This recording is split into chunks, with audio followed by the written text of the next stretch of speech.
Smjernice strateške inicijative za samoodrživost domaće proizvodnje i jačanje ekonomije Bosne i Hercegovine simboličnog naziva Mi to možemo, a koja ukazuje na nužnost repozicioniranja domaće ekonomije kako bi bila otpornija na vanjske udare, zvanično su prezentovane na konferenciji za medije u Sarajevu. Dokument sa ključnim smjernicama kojima se nastoji dati pozitivan momentum ekonomiji Bosne i Hercegovine kroz fokus na samoodrživu ekonomiju izradila je na volonterskoj osnovi grupa domaćih stručnjaka iz različitih oblasti, okupljenih oko inicijative na platformi Sarajevo Biznis foruma, a u cilju ublažavanja negativnih posljedica izazvanih pandemijom COVID-19 i prevazilaženja ekonomske krize u Bosni i Hercegovini.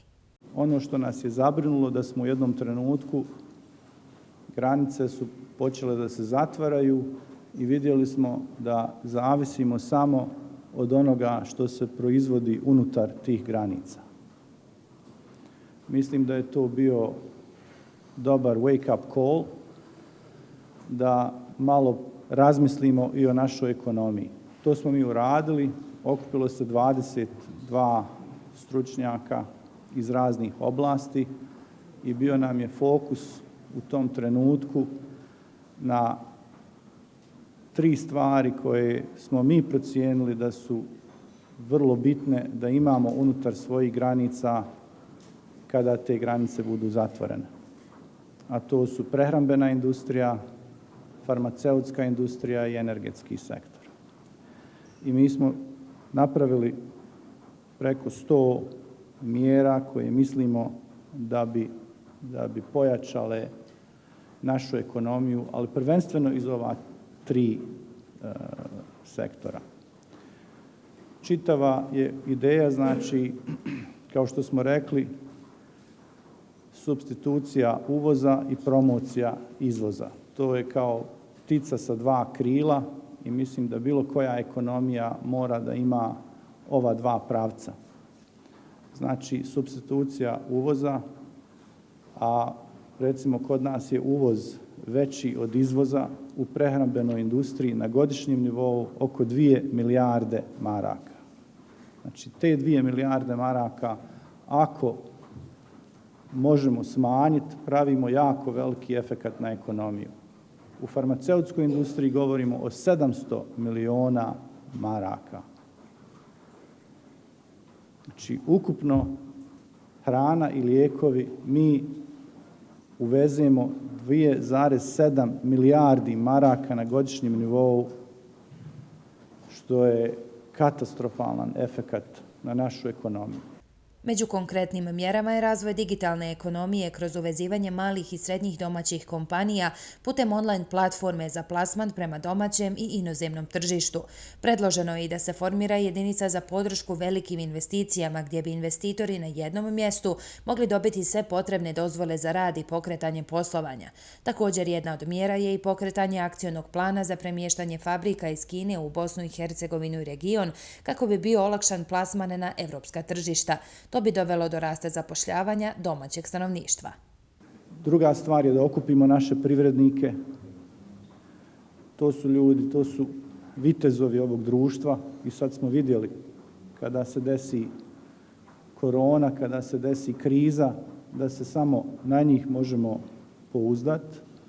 Iza toga da okupimo bankarski sektor, da okupimo banke koji mogu pomoći tim privrednicima u implementaciji. Nakon toga da okupimo legislativni, znači parlamentarce u Bosni i Hercegovini na raznim nivoima, da dadnu zaštitu domaćoj proizvodnji. I 5. faza je da napravimo jedno veliko javno obrazovanje, za što nam je potrebna i podrška medija, da naša javnost razumije kolika je prednost kupovine domaćih proizvoda u odnosu na kupovinu stranih proizvoda. Prema autorima inicijative prebroditi krizu izazvanu pandemijom koronavirusa i postići viši nivo samoodrživosti bosansko-hercegovačke ekonomije moguće je postići samo djelovanjem javno-privatnog partnerstva u 3 ključne industrijske grane, odnosno razvoj i ulaganje u poljoprivredni i prehrambeni sektor, sektor farmaceutskih proizvoda te energetski sektor obnovljivih izvora energije. U proizvodnji hrane, koja može podržati više drugih industrija, treba poduzeti konkretne korake. Da bi funkcionisalo ovaj kompletan sektoru u Bosni i Hercegovini, po meni je ključna tu takozvana vertikalna integracija, svi ste čuli za to, to je u biti gdje trebamo napraviti sistem od polja do stola, znači gdje imamo i poljoprivredne proizvođače i prehrambene industriju i na kraju maloprodaju.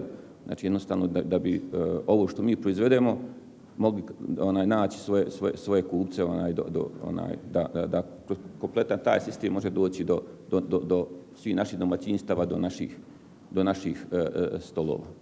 Među ključnim principima koji definišu novu ekonomsku viziju i razvojni model za Bosnu i Hercegovinu jeste i dosljedna primjena postojećih zakona i kreiranje novih normativnih rješenja koja će utjecati na razvoj domaće farmaceutske industrije. Tržište lijekova u Bosni i Hercegovini iznosi oko 800 milijuna maraka.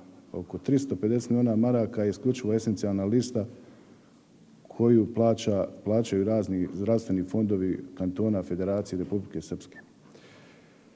Od tog iznosa preko 250 milijuna maraka nesu strani proizvođači, odnosno za taj iznos godišnje se samo osiromaši federalni budžet kantona i budžet Republike Srpske. Oko 80 milijuna maraka ostaje samo na domaće proizvođače, odnosno gdje ulazi i Bosnanik. Ako to stavimo neki petogodišnji niz, dakle oko 1.250 maraka strani proizvođači iznesu novca za nešto što se proizvodi u Bosni i Hercegovini. Svaka marka potrošena u Bosni i Hercegovini za nešto što je proizvodno u BiH izaziva domaću potražnju. Domaća potražnja traži svoje dobavljače, zapošljava nove ljude, investira u pogone, što znači multiplicira se dalje taj efekt. Plaća se lični dohodak, pune se fondovi. Ako je to obrnuto, smanjit će se lična potrošnja, bit će otkazi, nema investicija, zastarjela tehnologija i to na kraju dovodi do kraha ekonomije. Ako ovu situaciju sad ne iskoristimo da promijenimo ovo dešavanja, pogotovo vidite da se, da kažem, ta korona nije zaustavila i nastavila dalje, bit će ogromne posljedice za Bosnu i Hercegovinu. Neće imati ko da puni budžete. Te budžete pune proizvođači u Bosni i Hercegovini. Stručnjaci su ukazali na nužnost pružanja veće podrške razvoju novih biznisa, stvaranju pretpostavki za izgradnju efikasnih proizvodnih klastera u domenu prehrambenog sektora, te digitalizaciji, uključujući i podršku start-up biznisima. Korona jeste okidač jedne ekonomske krize koja nam tek započinje kao jedna lavina koja nam se sprema, međutim ona nije uzrok i ona nije razlog zbog čega mi sada prolazimo svi kroz ova turbulentna vremena. Svjesno pravim ovaj uvod zbog toga što mislim da mi u Bosni i Hercegovini ne možemo nastaviti raditi kao što smo radili do sada. Ne možemo to nastaviti raditi ni u jednom sektoru, niti u privatnom sektoru, a niti u javnom sektoru, niti u nevladinom sektoru. I potrebno je napraviti zaista kreativna nova rješenja koja nas mogu u Bosni i Hercegovini zaštititi barem dijelom od ovih silnih problema koje ćemo sigurno nadoći i da budemo spremni na neki način da potražimo priliku. I ovdje možda da spomenem koliko smo mi bili naivni poslije rata kada smo slušali strance koji su nam govorili da trebamo raditi samo male firme, SME, Small and Medium Enterprises, a na neki način smo zaboravili velike korporacije koje su nam zapravo osnovni motor razvoja svih malih biznisa, ako ne svih, barem velike većine. Poseban naglasak stavljen je na supstituciju uvoza prehrambenih proizvoda i jačanje domaće proizvodnje kako bi se izbjegli različiti rizici za bosansko-hercegovačku privredu i građane općenito.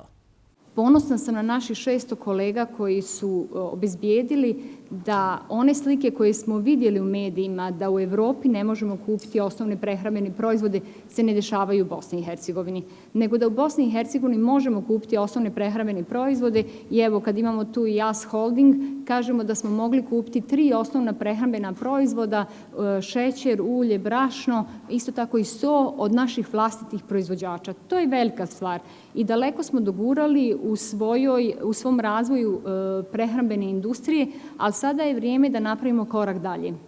A taj korak dalje jeste sadržan u inicijativi koju je Sarajevo Business Forum tako dobro kanalisao i kad pogledamo Sarajevo Business Forum i njihove napore koje rade u proteklim godinama da internacionalizuju i dovedu nove investicije u našu zemlju i ono što su ostvarili do sada i proizvodnje koje su otvorene pod tom inicijativom. Zaista je zadovoljstvo znati da su prepoznali i domaću proizvodnju sada u ovom momentu kada je ona ključna i Sarajevo Biznis Forum usmjerili prije svega na domaću proizvodnju. Velika je uloga financijskog sektora koji može pomoći realizaciji ove inicijative. Bankama je interes uvijek da finansiraju sve što je razvoj investicija, a posebno kad je nešto zaokružena priča. Po meni je ova priča zaokružena, ima glavu, ima rep. Ja. Kad je priča zaokružena, onda ona povećava vjerovatnoću uspjeha za svakog ko je uključen u nju. Istovremeno, takva jedna priča povećava i obavezu svakog ko je uključen u nju. Da bi ova priča uspjela, znači moraju i banke podržati, i izvršna i zakonodavna vlast imaju neki posao, piše tamo, i privrednici moraju nešto uraditi, jel? I različite nevladne institucije, i vi kao novinari, i građani različitim formama podrške. Medijsko izvještavanje o ekonomiji i ekonomskim prilikama u Bosni i Hercegovini također je bitna karika u čijem cilju treba biti poboljšanje ekonomske i poslovne klime. Interes domaćih medija mora biti blisko povezan sa razvojem ostalih grana domaće industrije. Domaći klijenti su sa medijima nerazdvojni segment zajedničkog rasta. Tvrdim da samo sinergija proizvođača i medija može promijeniti svijest potrošača, a to i jeste cilj ove velikog akcijskog plana. Nadam se i očekujem da će domaći mediji biti znatno tretirani u samim konceptima ovih projekata, jer tek svi mi zajedno činimo jednu cjelokupnu sliku. Inicijativa Mi to možemo i prezentovana konkretna rješenja trebala bi podstaći kreatore ekonomskih politika, privatni i javni sektor, javne institucije, dijasporu i nevladin sektor da ujedine snage i ubrzano pokrenu aktivnosti u smjeru postizanja većeg nivoa nužne samoodrživosti strateških industrija i proizvoda u Bosni i Hercegovini, a koje u kratkom roku mogu donijeti željene rezultate.